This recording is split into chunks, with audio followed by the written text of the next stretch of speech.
Sugary drinks increasing BMI. This is how New Yorkers suffer.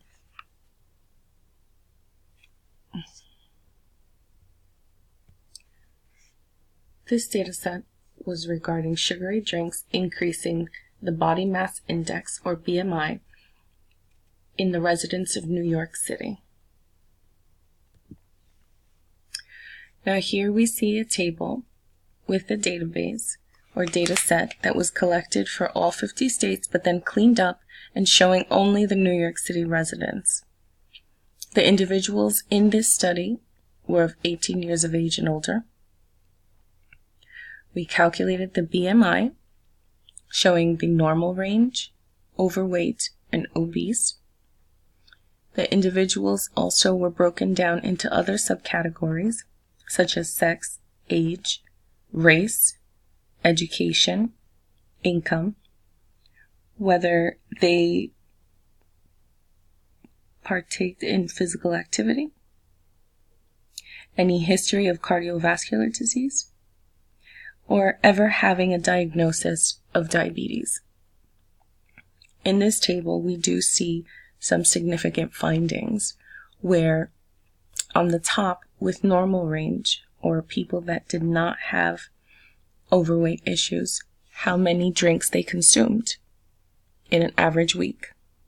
Then in the overweight, we see that that number does increase, as well as increasing even more in the obese range. The same we see with our races. And when you go down also in education, were those that had only a high school education and were in the obese range, their percentage was the highest.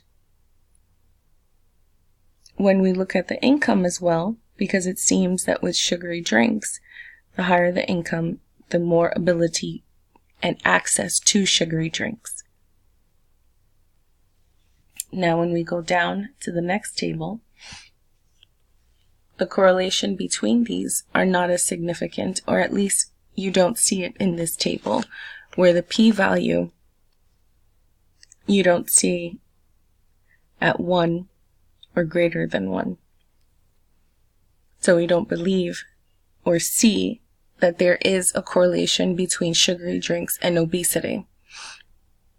It's not seen here in the linear regression table.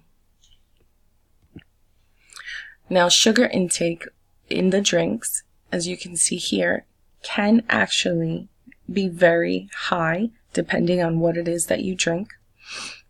And this focus should definitely be in a New York campaign. What is prominent, what the prevalence is as far as which drinks would cause these cardiovascular diseases and diabetes, and where we would see obesity, which then leads to cardiovascular diseases and other illnesses due to elevated body mass index.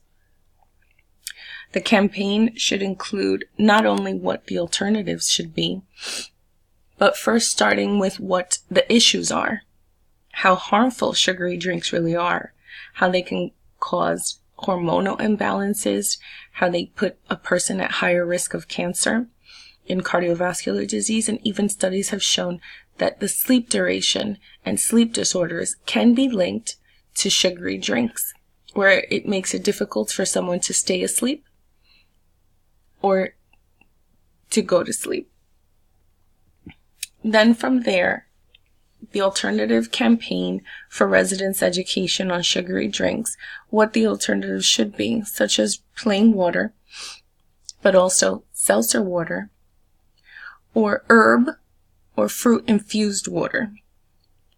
Not to say that fruit juices are not high in sugars, but to say that if you cut them up, you can infuse the water with some of the flavors and not have all the sugar that you see in fruit drinks.